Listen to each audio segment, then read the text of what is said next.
بسم اللہ الرحمن الرحیم نحمده ونستعینه ونصلی علی رسوله الکریم اما بعد فاعوذ باللہ من الشیطان الرجیم بسم اللہ الرحمن الرحیم یا ایہا الذین آمنوا انما الخمر والمیسر والانصاب والازلام رجس من عمل الشیطان فاجتنبوه لعلكم تفلحون انما يريد الشيطان ان يوقع بينكم العداوة والبغضاء في الخمر والميسر ويصدكم عن ذكر الله وعن الصلاة فهل انتم منتهون وقال النبي صلى الله تعالى عليه وسلم اجتنبوا الخمر فإنها مفتاح كل شر او كما قال عليه الصلاة والسلام۔ قابل صد احترام بزرگوں، بھائیوں اور دوستوں، آج انشاءاللہ شراب کی حرمت اور شراب پینے کے نقصانات پر گفتگو کی جائے گی کہ اسلام میں شراب نوشی کا کتنا بڑا گناہ ہے، شراب پینے والے کے تعلق سے قرآن و حدیث میں کیا وعیدیں اور سزائیں وارد ہوئی ہے۔ محترم سامعین، ابھی میں نے آپ حضرات کے سامنے سورہ مائدہ کی آیت نمبر 90 اور 91 تلاوت کی ہے، جن میں اللہ تعالیٰ بڑے صاف لفظوں میں یہ ارشاد فرما رہے ہیں کہ اے ایمان والو، بے شک شراب اور جوا اور بت پرستی اور جوئے کے تیر یہ سب شیطان کے گندے اور ناپاک کام ہیں، اس لیے اے مسلمانوں تم ان چیزوں سے بالکل الگ اور دور رہو تاکہ تم ان چیزوں کے دینی اور دنیاوی نقصانات سے بچ کر مکمل طریقے سے کامیاب ہو جاؤ۔ یقیناً شیطان یہ چاہتا ہے کہ شراب اور جوئے کے ذریعے تمہارے درمیان آپس میں عداوت و دشمنی اور بغض و نفرت پیدا کر دے اور تم کو اللہ کی یاد اور نماز جیسی اہم عبادت سے روک کر کے دور کر دے۔ اے مسلمانوں، جب یہ چیزیں اتنی بری اور گندی ہیں تو ذرا بتلاؤ کہ کیا اب بھی تم باز نہیں آؤ گے؟ محترم حضرات، اللہ تعالیٰ قرآن کریم میں سورہ یوسف کی آیت نمبر 5 میں ارشاد فرماتے ہیں ان الشیطان للانسان عدو مبین، کہ شیطان انسان کا کھلا ہوا اور سب سے بڑا دشمن ہے۔ وہ کبھی بھی اس بات کو گوارا نہیں کر سکتا کہ انسان میں عقل و شعور کا توازن باقی رہے۔ وہ نہیں چاہتا کہ انسان گناہوں سے بچ کر عبادت و اطاعت والی زندگی گزارے، اسی لیے وہ ہر طرف سے انسانی دماغ پر حملہ کرنے کی کوشش میں لگا رہتا ہے، اور چونکہ انسان کی عقل اور اس کے دماغ کو خراب کرنے کا سب سے بڑا زہریلا سبب شراب نوشی ہے، اس لیے شیطان ہر وقت یہی کوشش کرتا ہے کہ وہ انسان کو شراب جیسی گندی اور ناپاک چیز کی عادت میں مبتلا کر دے، اور شراب پلا کر انسان کو لڑائی جھگڑوں میں اور مصیبتوں میں اور گناہوں میں ڈال کر کے وہ انسان کو اللہ کی عبادت اور اطاعت سے دور کر کے غفلت والی زندگی گزارنے پر مجبور کر دے۔ اسی وجہ سے اللہ تعالیٰ نے اس آیت کریمہ میں شراب کو شیطان کا ناپاک کام بتلایا ہے، اور شراب پینے کے اللہ تعالیٰ نے 4 نقصانات کو اس آیت مبارکہ میں بڑے صاف لفظوں میں بیان فرمایا ہے۔ چنانچہ اللہ فرماتے ہیں کہ ان یوقع بینکم العداوہ، کہ شراب کے ذریعے شیطان آپس میں دشمنی اور عداوت پیدا کر دیتا ہے۔ کس طریقے سے؟ اس طریقے سے کہ جب ایک انسان شراب پی کر نشے میں مست ہو کر اپنے ہوش و حواس خراب کر کے سماج اور سوسائٹی کے درمیان میں آتا ہے تو لوگ اس کو لعن طعن کرتے ہیں۔ جب وہ اپنے گھر جاتا ہے تو اس کے پیرنٹس، اس کے ماں باپ، اس کے والدین اس سے دور ہو جاتے ہیں، اس کی وائف، اس کی بیوی اس سے نفرت کرنے لگتی ہے، اس کے اہل خانہ، اس کی فیملی کے ممبران اس سے کترانے لگتے ہیں، اور نتیجہ یہ ہوتا ہے، رزلٹ یہ آتا ہے کہ آپس میں عداوتیں اور دشمنیاں پیدا ہو جاتی ہیں۔ اللہ تعالیٰ فرماتے ہیں ان یوقع بینکم العداوۃ والبغضاء، کہ شراب کے ذریعے شیطان انسانوں کے دلوں میں بغض و عناد اور تعصب کو پیدا کر دیتا ہے۔ آگے اللہ فرماتے ہیں وَيَصُدَّكُمْ عَنْ ذِكْرِ اللَّهِ، کہ شراب کے ذریعے شیطان انسان کو اللہ کی یاد سے روک کر غفلت اور لاپرواہی میں مبتلا کر دیتا ہے۔ آخر میں فرماتے ہیں وَعَنِ الصَّلَاةِ، کہ شیطان انسان کو شراب کے ذریعے ذریعے نماز جیسی اہم عبادت سے روک کر غفلت اور لاپرواہی میں ڈال دیتا ہے۔ شراب پینے کے یہ وہ نقصانات ہیں جو خود اللہ تعالیٰ نے قرآن کریم کی اس آیت مبارکہ میں بیان فرمائے ہیں۔ اس کے علاوہ اللہ کے نبی صلی اللہ تعالی علیہ وسلم نے مختلف احادیث مبارکہ میں شراب پینے کے نقصانات اور اس کی وعیدوں اور سزاؤں کو بیان فرمایا ہے۔ ایک روایت میں اللہ کے نبی صلی اللہ علیہ وسلم نے شراب پینے کو سب سے بڑا گناہ اور ام الفواحش یعنی تمام برائیوں کی جڑ بتلایا ہے۔ چنانچہ المعجم الکبیر میں 11372 نمبر کی روایت ہے۔ حضرت عبداللہ ابن عباس رضی اللہ تعالی عنہما فرماتے ہیں کہ میں نے اللہ کے رسول صلی اللہ علیہ وسلم کو یہ ارشاد فرماتے ہوئے سنا کہ شراب بے حیائی اور گناہوں کی جڑ ہے، اور فرماتے ہیں کہ اللہ کے نبی علیہ السلام نے فرمایا کہ شراب پینا اکبر الکبائر یعنی گناہوں میں سب سے بڑا گناہ ہے۔ آپ ارشاد فرماتے ہیں کہ من شربہا وقع علی امہ وخالتہ وعمتہ، کہ جو شخص شراب پی لیتا ہے وہ اپنی ماں کے ساتھ بھی بدکاری کر سکتا ہے، اور جو شخص شراب پی لیتا ہے وہ اپنی خالہ اور اپنی پھوپھی کے ساتھ بھی منہ کالا کر سکتا ہے۔ محترم حضرات، شراب پینا اتنا بڑا گناہ ہے کہ اس کی نحوست کی وجہ سے 40 دن کی نمازیں بھی انسان کی قبول نہیں ہوتی، جیسا کہ خود اللہ کے نبی صلی اللہ علیہ وسلم نے اس کی وعیدیں بیان فرمائی ہیں۔ چنانچہ المعجم الاوسط میں 3667 نمبر کی حدیث ہے۔ حضرت عبداللہ ابن عمرو ابن العاص رضی اللہ تعالی عنہما فرماتے ہیں کہ رسول اللہ صلی اللہ تعالی علیہ وسلم نے ارشاد فرمایا الخمر ام الخبائث فمن شربها لم تقبل منه صلاته 40 یوما۔ آپ ارشاد فرماتے ہیں کہ شراب ام الخبائث یعنی ہر ناپاک اور گندی چیز کی جڑ ہے، لہذا جو شخص شراب پیے گا، جو شخص شراب نوشی کرے گا، اس کی 40 دن کی نمازیں قبول نہیں ہوں گی۔ آگے آپ ارشاد فرماتے ہیں کہ فَإِن مَاتَ وَهِيَ فِي بَطْنِهِ مَاتَ مَيْتَةً جَاهِلِيَّةً، کہ اگر شراب پینے والا اس حالت میں مر جائے کہ اس کے پیٹ میں شراب کے اثرات موجود ہوں تو وہ زمانے جاہلیت کی موت یعنی کفر اور شرک کی موت مرے گا۔ اللہ اکبر۔ اور مستدرک حاکم کی روایت میں تو یہ الفاظ بھی ہیں وَلَا يَمُوتُ وَفِي مَثَانَتِهِ مِنْهَا شَيْءٌ إِلَّا حَرُمَتْ عَلَيْهِ بِهَا الْجَنَّةِ۔ اللہ کے نبی فرماتے ہیں کہ اگر شراب پینے والا اس حالت میں مر جائے، اس حالت میں اس کا انتقال ہو جائے کہ اس کے پیٹ میں شراب کے اثرات موجود ہوں، تو آپ فرماتے ہیں کہ اس پر جنت کو حرام کر دیا جاتا ہے۔ شراب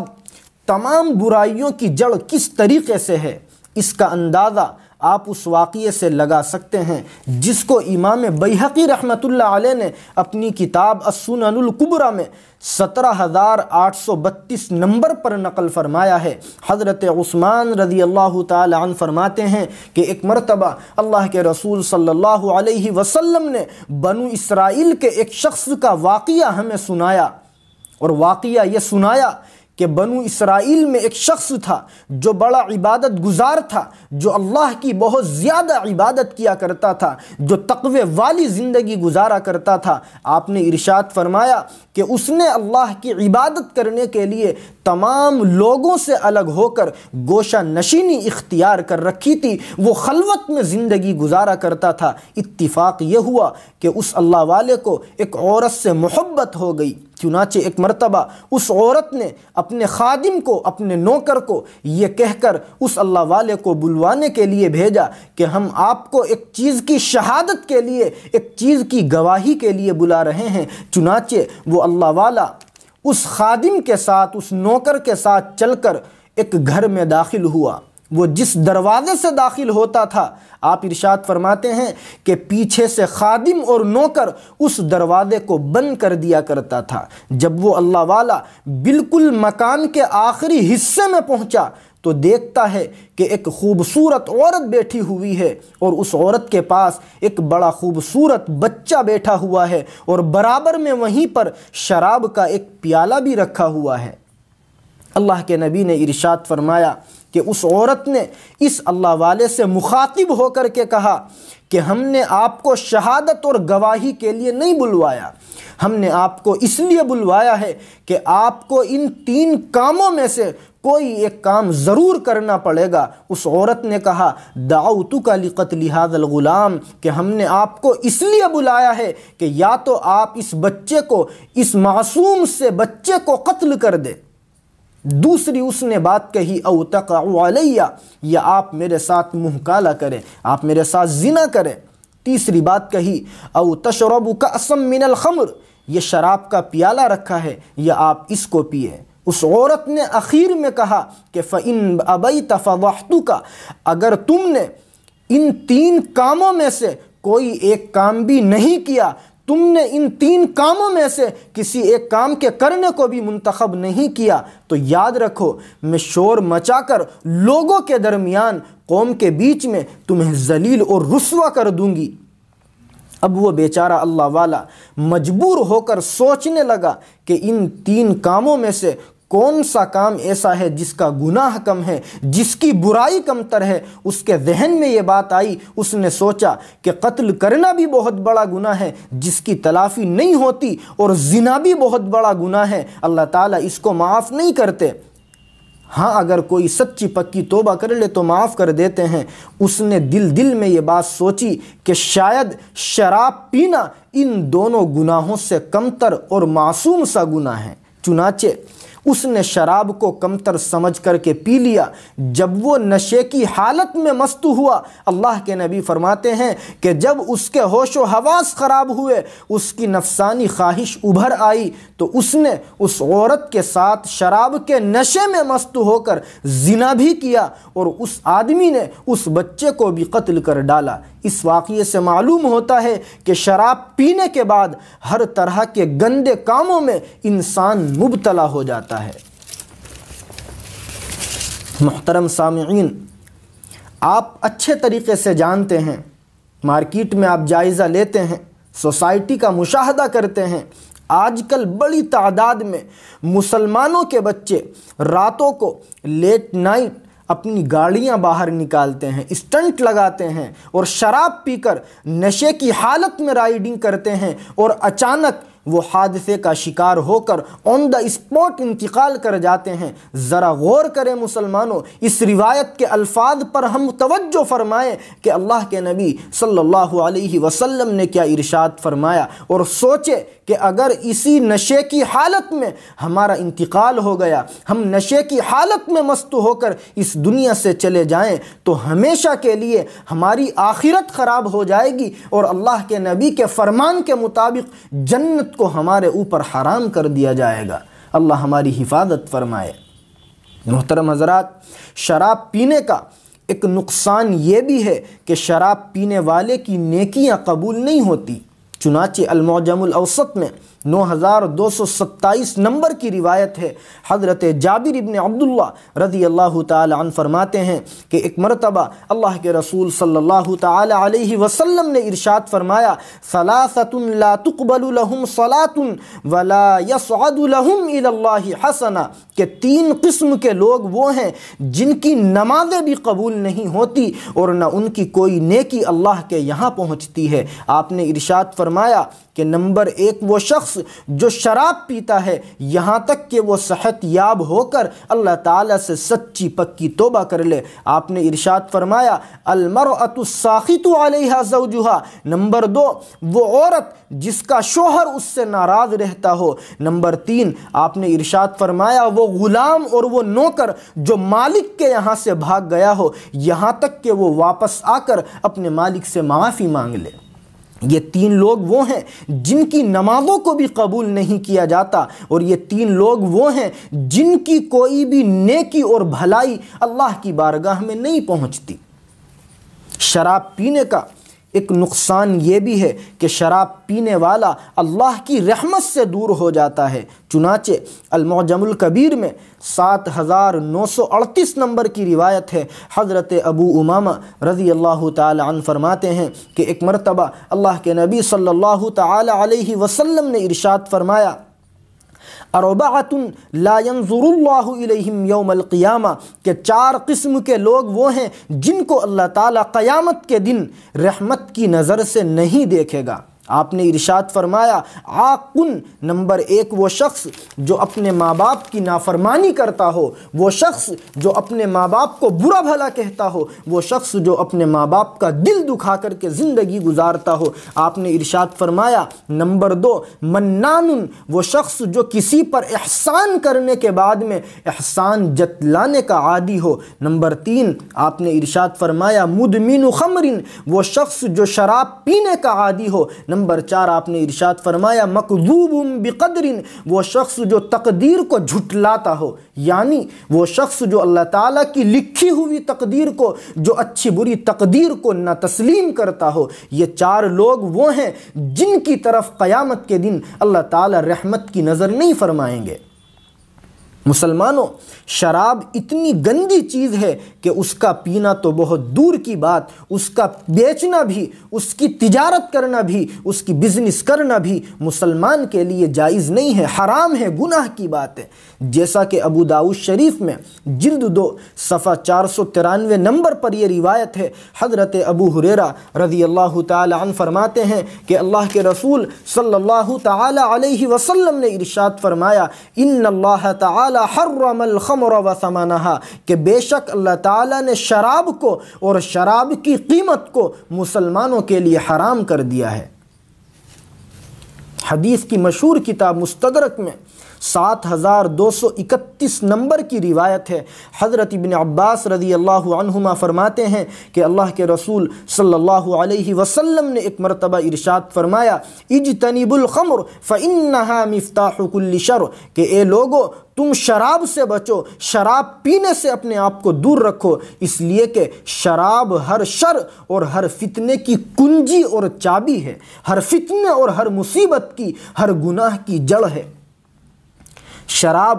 ہر فتنے کی جڑ اور کنجی اور چابی کیسے ہے، اس کا اندازہ آپ آئے دن اس بات سے لگا سکتے ہیں کہ ایک شرابی جب شراب پی کر شراب کے نشے میں مست ہو کر اپنے گھر آتا ہے، اپنے بیوی بچوں کے پاس آتا ہے، تو اس کی بیوی بچوں اور ماں باپ پر ایک مصیبت کھڑی رہتی ہے۔ ایک تو شراب کی بدبو اتنی خطرناک ہوتی ہے کہ ہر انسان، آپ جانتے ہیں، اس کو برداشت نہیں کر سکتا۔ دوسرے، نشے کی حالت میں جب وہ شرابی گالیاں بکتا ہے، بکواس کرتا ہے، اور اس سے آگے بڑھ کر وہ بیوی کو، اپنے بچوں کو مار دھاڑ کرتا ہے، تو اس بیچاری پر جب وہ ظلم و ستم کے پہاڑ توڑتا ہے اور بالآخر جب اس کی بیوی سے برداشت نہیں ہوتا اور وہ بیچاری اس ظالم کو روکنا چاہتی ہے یا کسی بات کا پلٹ کر اس کو جواب دے دیتی ہے، تو دونوں کے درمیان میں لڑائیاں شروع ہو جاتی ہیں، اور نتیجہ یہ ہوتا ہے کہ وہ ظالم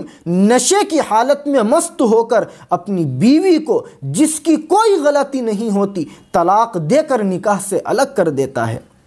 اور میاں بیوی کی خوشگوار زندگی چند منٹوں میں وہ تباہ و برباد کر ڈالتا ہے، اور طلاق کے نتیجے میں دونوں کا گھر برباد ہو جاتا ہے، اور بچے ماں باپ کے زندہ ہونے کے باوجود یتیموں کی طرح، بے سہاروں کی طرح یتیمی اور بے سہاری کی حالت میں زندگی گزارنے پر مجبور ہو جاتے ہیں۔ بیوی بچوں کو گھر ہوتے ہوئے بے گھر ہونا پڑ جاتا ہے۔ آج کل جتنے واقعات طلاق کے پیش آتے ہیں ان میں سے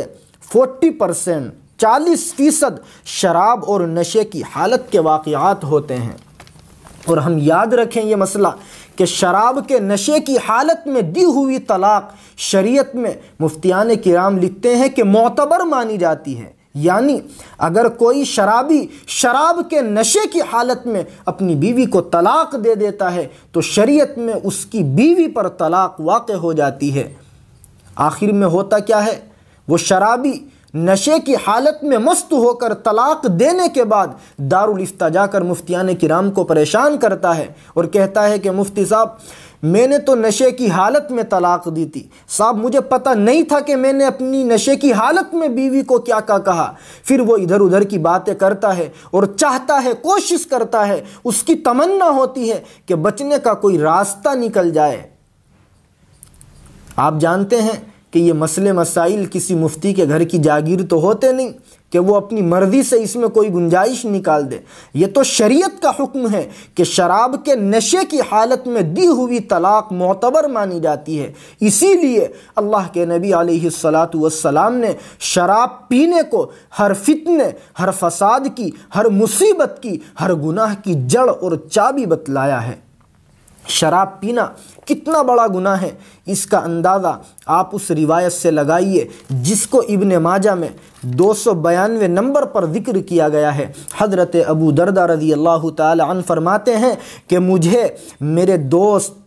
بڑے عجیب الفاظ آپ نے استعمال کیے، فرمایا مجھے میرے خلیل، میرے جگری دوست، میرے پیارے اور میرے محبوب محمد الرسول اللہ صلی اللہ علیہ وسلم نے بڑی تاکید کے ساتھ 3 باتوں کی وصیت اور نصیحت فرمائی تھی۔ حضرت ابو دردہ فرماتے ہیں، نمبر 1، اللہ تشرک باللہ شیئا وان قطعت او حرقت،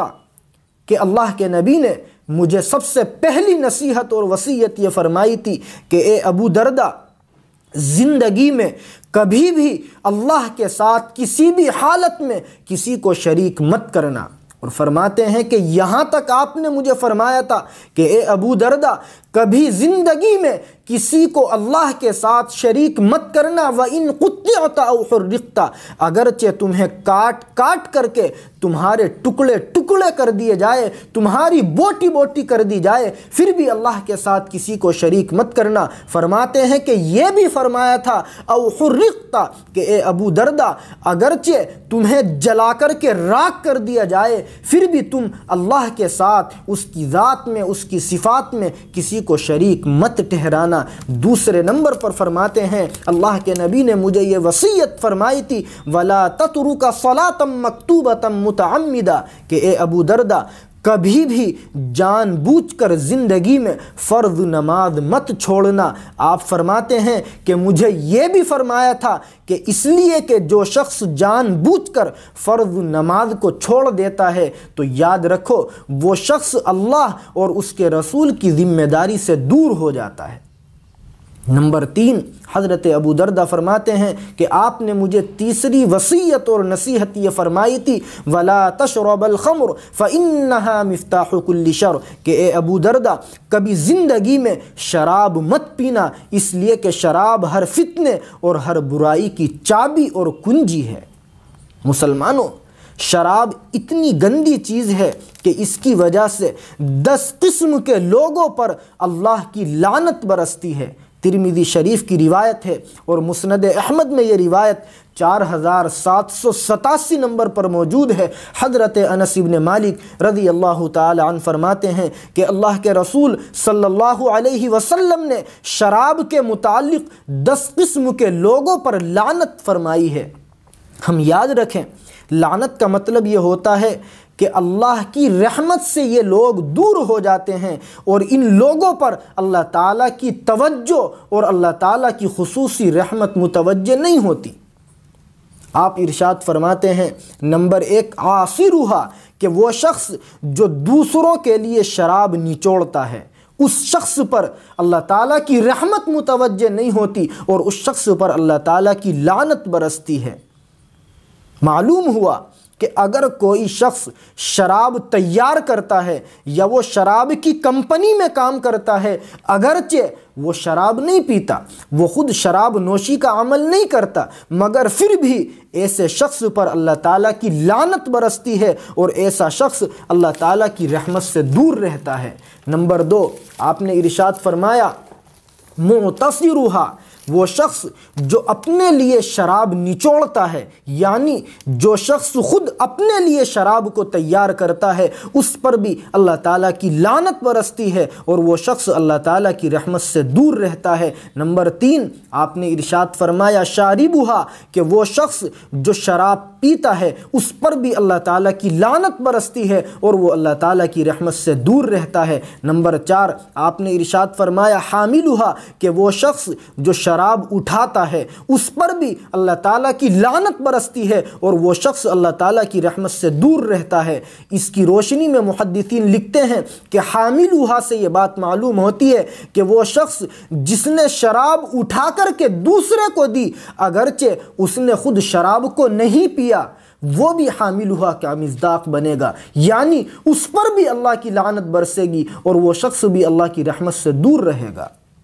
معلوم ہوتا ہے کہ شراب اتنی گندی چیز ہے کہ اس کو اٹھانا بھی مسلمان کے لیے جائز نہیں، اس کی بوتل کو ہاتھ لگانا اور اس کو ٹچ کرنا بھی مسلمان کے لیے اللہ کی لعنت اور اللہ کی رحمت سے دوری کا سبب ہے۔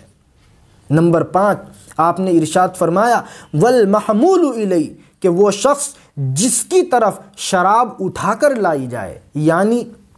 جو شخص شراب منگواتا ہے اس پر بھی اللہ تعالیٰ کی لعنت برستی ہے اور وہ شخص بھی اللہ تعالیٰ کی رحمت سے دور رہتا ہے۔ نمبر 6، آپ نے ارشاد فرمایا ساقیہا، کہ وہ شخص جو دوسروں کو شراب پلاتا ہے چاہے وہ خود نہ پیتا ہو، اس پر بھی اللہ تعالیٰ کی لعنت برستی ہے اور وہ اللہ تعالیٰ کی رحمت سے دور رہتا ہے۔ اور یہ شراب پلانے والا کام ہم اچھے طریقے سے جانتے ہیں کہ الیکشن کے موقع پر تو خوب ہوتا ہے۔ جو شخص آج کل پردھانی کا الیکشن لڑتا ہے یا کسی اور قسم کا الیکشن لڑتا ہے، چناؤ میں کھڑا ہوتا ہے اور اس کی پنچایت میں غیر مسلم یا وہ مسلم جو شراب کے عادی ہوں موجود ہوتے ہیں، تو وہ ان کو یا تو خود لا کر کے شراب پلاتا ہے یا ان کو شراب پینے کے لیے وہ پیسے اور رقم دیتا ہے۔ ہم یاد رکھیں، علماء لکھتے ہیں، مفتیان کرام نے کتابوں میں لکھا ہے کہ مسلمان کے لیے دوسروں کو الیکشن کے موقع پر یا خوشی کے موقع پر شراب پلانا جائز نہیں ہے، حرام کام ہے، گناہ کی بات ہے۔ اور جو پردھان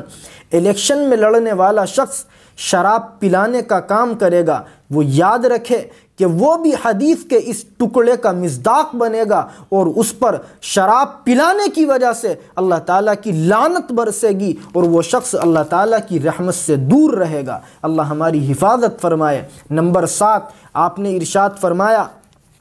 بائعوہا، کہ وہ شخص جو شراب بیچنے کا کام کرتا ہے اس پر بھی اللہ تعالیٰ کی لعنت برستی ہے اور وہ اللہ تعالیٰ کی رحمت سے دور رہتا ہے۔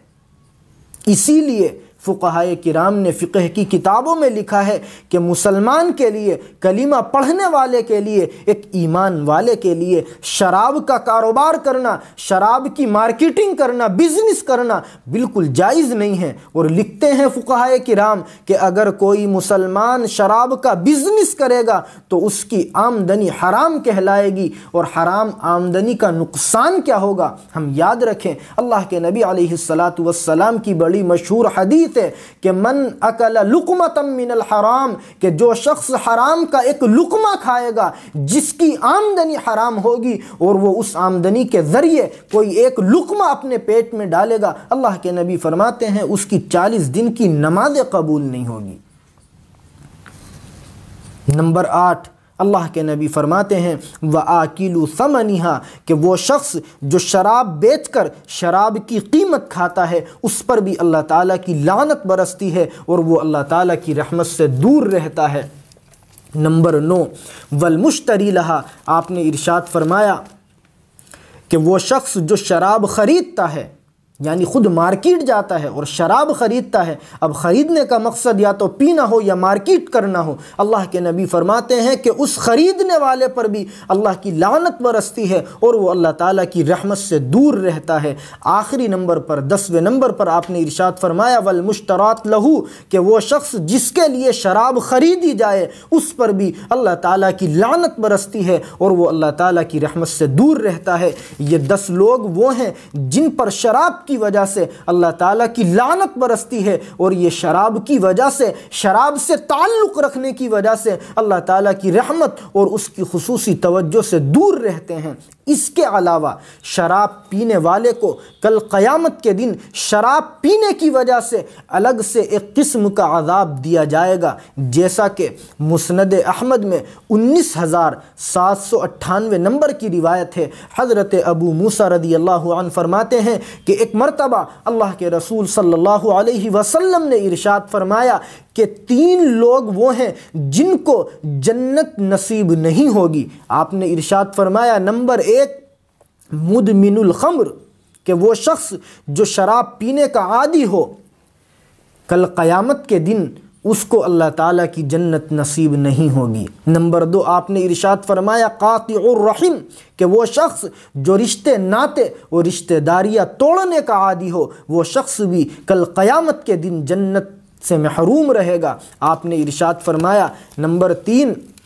مصدق بالسحر، کہ وہ شخص جو جادوگر کو سچا سمجھتا ہو، وہ شخص بھی کل قیامت کے دن جنت سے محروم رہے گا، اس کو جنت نصیب نہیں ہوگی۔ آگے آپ نے ارشاد فرمایا کہ ومن مات مدمن الخمر سقاہ اللہ جل وعلا من نہر الغوطہ، کہ جو شخص اس حالت میں مر جائے، جس شخص کی موت اس حالت میں آئے کہ وہ شراب پینے کا عادی ہو، تو اللہ تعالیٰ اس کو نہر غوطہ سے پلائیں گے۔ حضرت ابو موسیٰ فرماتے ہیں کہ ایک شخص نے اللہ کے نبی سے سوال کیا کہ اے اللہ کے رسول، یہ نہر غوطہ کیا ہے، آپ اس کی وضاحت فرمائیں۔ تو آپ نے ارشاد فرمایا تھا کہ نہر یجری من فروج الموسمات یوذی اہل النار ریح فروجہم۔ اللہ کے نبی فرماتے ہیں کہ نہر غوطہ اس نہر کو کہا جاتا ہے جو زنا کرنے والی عورتوں کی شرمگاہوں کی گندگیوں سے جاری ہوں گی، اور آپ نے ارشاد فرمایا کہ اس نہر کی بدبو اتنی خطرناک ہوگی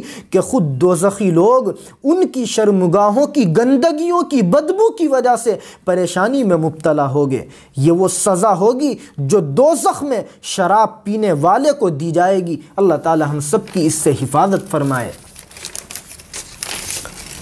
مسلمانوں، آپ کو معلوم ہوگا کہ شراب کی حرمت سے پہلے صحابہ کرام رضی اللہ تعالی عنہم اجمعین شراب پینے کے بڑے عادی اور شوقین تھے۔ ان کے گھروں میں شراب اسٹاک میں رکھی ہوا کرتی تھی، لیکن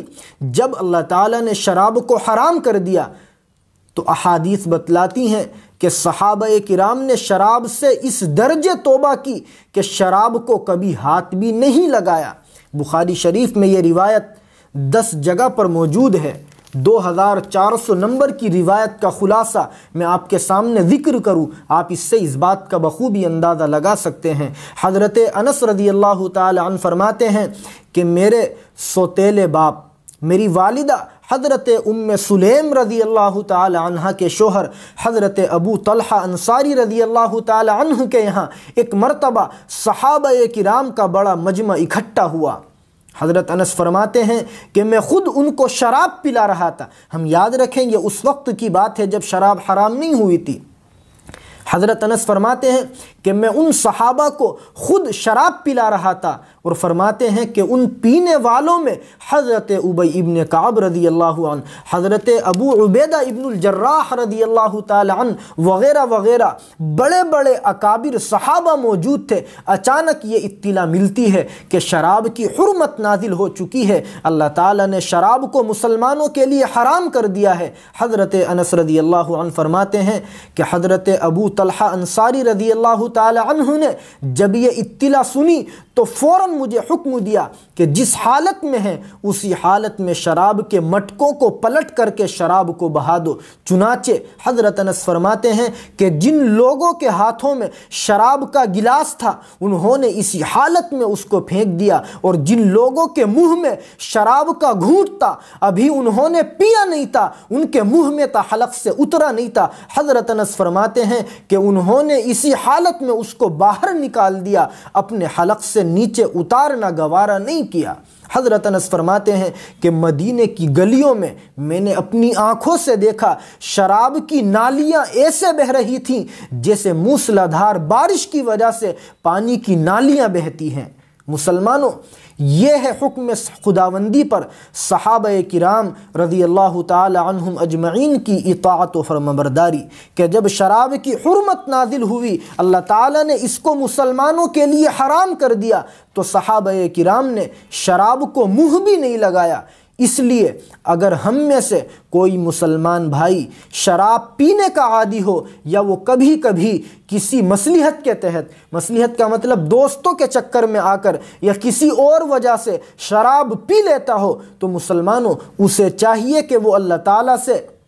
صحابہ کرام کی طرح سچی پکی توبہ کر لے، آئندہ شراب نہ پینے کا پکا عہد کر لے، تو یقیناً اللہ تعالیٰ اس کی توبہ کو قبول فرمائیں گے اور اللہ تعالیٰ اس کو اچھے اعمال صالحہ کی توفیق عطا فرمائیں گے۔ اس لیے کہ مشکات شریف میں 206 اور ابن ماجہ میں 313 نمبر کی روایت ہے، حضرت عبداللہ ابن مسعود رضی اللہ تعالی عنہ فرماتے ہیں کہ اللہ کے نبی صلی اللہ علیہ وسلم نے ارشاد فرمایا، التائب من الذنب کمن لا ذنب لہ، کہ جو شخص اپنے گناہوں سے توبہ کر لیتا ہے، جو شخص اپنے گناہوں سے اچھی اور پکی اور سچی توبہ کر لیتا ہے، آئندہ گناہ نہ کرنے کا عہد کر لیتا ہے، تو آپ نے ارشاد فرمایا کہ وہ ایسے ہو جاتا ہے جیسے اس نے کبھی زندگی میں گناہ کیا ہی نہ ہو۔